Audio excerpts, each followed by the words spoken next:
Alright, ladies and gentlemen, I'm here on the channel. I'm gonna get right into this video. I'm getting all my news out of the way. NBA, wrestling, some Nascar, so let's get right into it.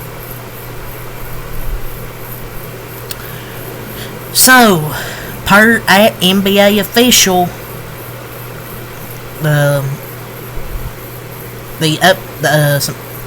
updates with the referees. Well,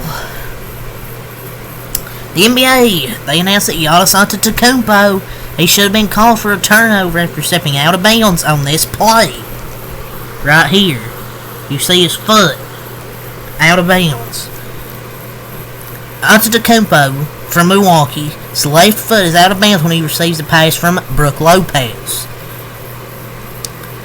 It's kind of, makeup call from where Giannis got called for 2 BS fouls. But it's 3 days in a row where the refs fucked up on game-deciding plays. And Giannis, and Tatum traveled his game winner. Randall travels, no call. The referees are missing crucial plays down the stretch. Tatum, travel. Randall, travel. LaMelo getting free throws when he shouldn't have. He failed, but they called a foul on Giannis. Because they did. Giannis missed turnover. Pistons Bucks last week. Phantom foul call on Giannis in the last seconds. Just a tough week for referees, man. And Adam Silver wonders why the ratings are down. You cannot miss these crucial calls late in the game. Like travels, terrible foul calls, missed turnovers. The last 2-minute report is useless. It makes things worse. If you see this as a fan, you're like, okay, why can't you see that during the game? The ref is intentionally looking down the floor instead of looking at Giannis's foot. There's been like 4 calls in the last week the refs have missed late down the stretch. But are we surprised? No. And Julius Randle, via Dane Moore NBA, he gave his thoughts on the NBA announcing that he traveled on his game-winning shot. He said, and quote, too late, should have called it then. Means he wrong? They should have called it on the floor. The refs need to be held accountable. I mean, if you're a player, that's how you should reply. I mean, if you know you traveled, and you meant it after the game, well, you should have called it then. You just gotta blame the refs. You can't blame Julius Randle. The refs should have just called on the floor. So, Iman Shumpert, who isn't putting Steph Curry in the GOAT conversation. I can say this is one of his biggest fans. I wouldn't say he's the GOAT, but he's one of the greatest. He's at least top 10. I know he didn't directly say it, but to say he isn't one of the greatest, then follow it with a contrast to Paul Pierce. And he's a good player in his own right, but not in the same discussion, is where you lose me. And I don't think Steph's a GOAT, but I think he's a top 10 player. Top 10 player. I swear, you got players like former NBA player, I guess, Iman Shumpert. Didn't he play for the Cavs? The Knicks and the Cavs in his career? I swear, these dudes retire and hate for no reason. There's no way anybody would prefer guarding Steph Curry over Paul Pierce. I mean, Paul Pierce was a great player in his time, but Steph Curry's a different level. That's where you lose me.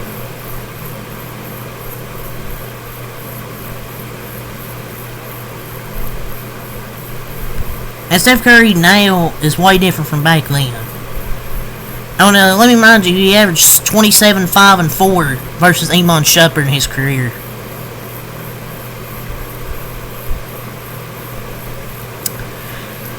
Oh boy, Joel Embiid, he's reportedly been frustrated with how he's been used on the basketball court per The Athletic. According to the team and league sources, Maxey highlighted the need for Embiid to set a better example as the leader on a day-to-day basis, while emphasizing the importance of timelines.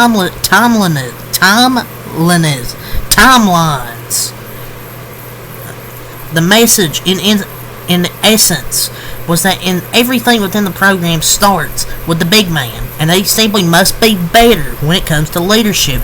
Embiid, league and team sources say. heard the message while also expressing a lack of clarity and occasional frustration about how he is being used on the court. Things are getting bad in Philadelphia, folks. Oh yeah, he's frustrated he isn't getting his 10 free throws a game like he did last year. This dude is so entitled. And he's probably not in basketball shape because he hardly plays. You can't just say, oh yeah, I'm probably not in basketball shape. The dude hardly plays. How are you going to be basketball shape when you hardly play?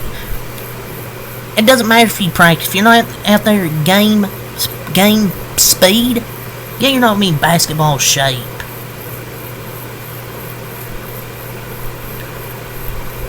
So via the Pat McAfee show today, Shams Charania, the Lakers are actively looking for a big man.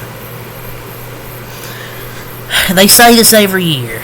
Does it ever happen? Fuck no. They look for players, they don't get them. Like 90% of the time. So Iman Shumpert, jeez, where's this guy again? Says LeBron James ruined today's NBA by making it okay for star players to team up with one another. I mean, I don't know. I mean, every team has stars.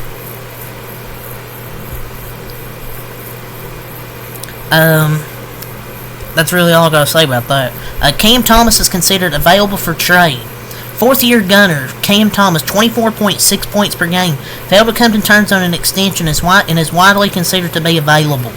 But Brooklyn's list of possibilities hardly ends there. They have proven vets like Dennis Schroeder and Bojan Bogdanovic, who's yet to play this season because of left foot surgery, but is progressing towards a return. Dude, if they trade this guy, Nets fans are gonna be fucking pissed. It would kind of be stupid to trade him. So Tyrese Maxey, we talked about him. He called out Joel Embiid for being late, and this is per Shams. In the meeting, Maxey, he challenged Embiid to be on time for team activities, calling out the former league MVP about being late for everything, how it impacts the locker room. From other players on the coaching staff, sources briefed on the meeting told ESPN. Surprised Embiid didn't flop onto the table or try to fucking find him. This is just a big yikes, folks. Implosion. And Maxey's being that leader. Maxey's a real leader. This just sounds like a disaster. And he's trying to hold his teammate, his leader, accountable. Stephen A. Smith says many people in the NBA believe Draymond Green should be suspended for his flagrant foul.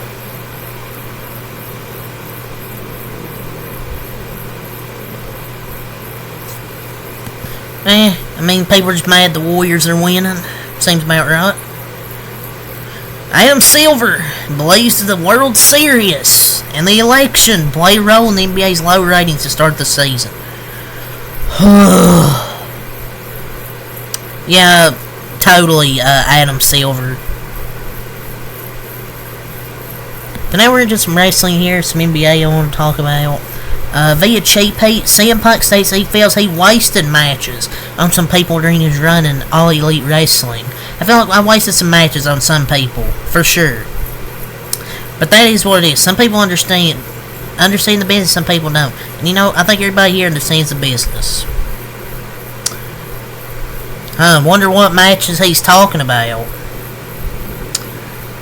Bobby Fish, when he wrestled him. That's the match one of the matches I can think of. Who else did he wrestle? QT Marshall, Max Caster, some of those guys. Yeah, fucking Jobber Squad.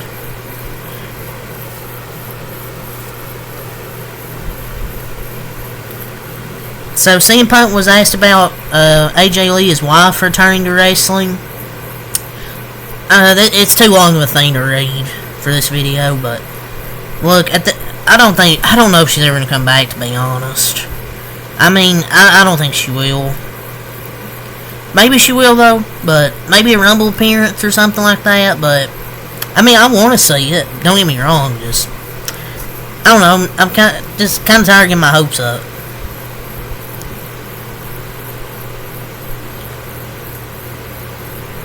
So the women's War Games match is set for a Survivor Series. It's Liv Morgan, Ray Cale, Tiffany Stratton, Candice LeRae, and Nia Jax against Rhea, Io, Bianca, Jade, and Naomi.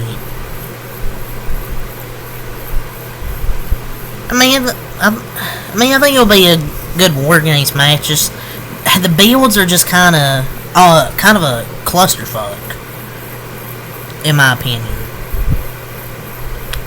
But the official card is the men's and women's War Games matches, and then Gunther and Damian Priest for the World Heavyweight title.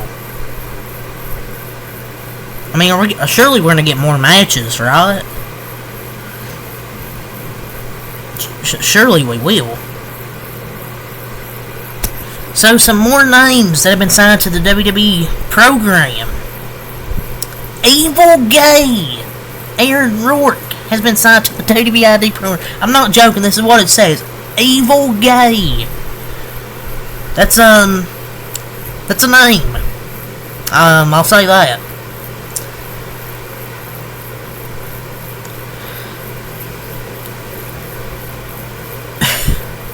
And the next one, the Carolina Reaper, Jackson Drake, has been signed to the WWID program.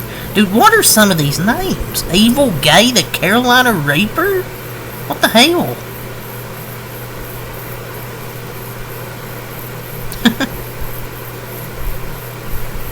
Some stuff via PW Insider. Roman Reigns and Cody Rhodes are not leaving SmackDown to join the Raw brand. WWE is going to do everything they can to get eyeballs on the first Raw of the Netflix era and make it as important as possible. That's why they're advertised for the January 6th show. Yeah, I mean, makes sense. I mean, it's pretty obvious they were going to be advertised.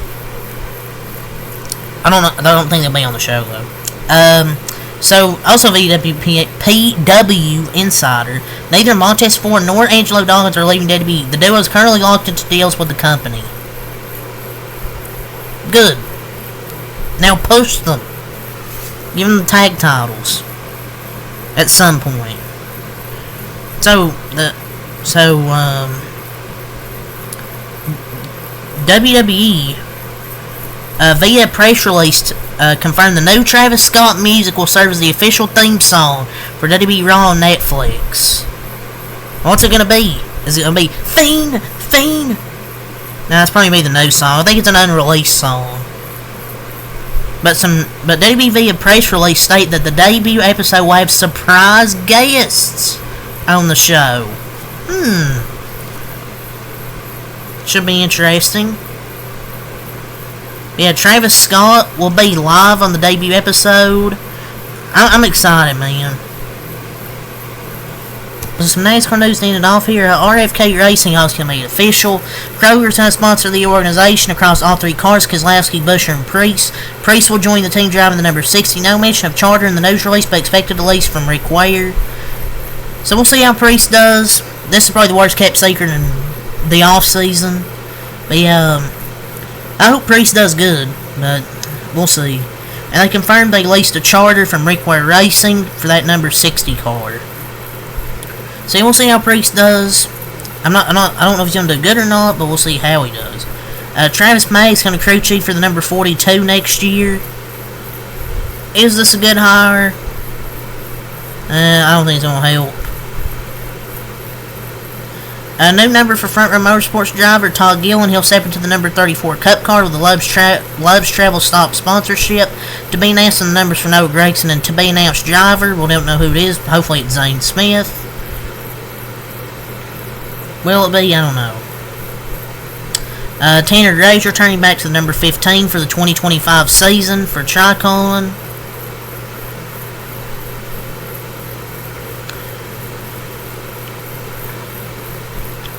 For the booth, for Prime, race caller will be Adam Alexander. The race analyst will be Dale Earnhardt Jr. and Steve Letarte. think it's a good trio having Adam Alexander, Steve Letarte, and Dale Jr. for the Amazon Prime and TNT booths. I think it's a W booth. I mean, Steve Letarte, well, maybe not him, but Adam Alexander and Dale Jr. Pretty good for me. Hey, but that's all for this video we're going to talk about, so, yeah, until next time, Peace.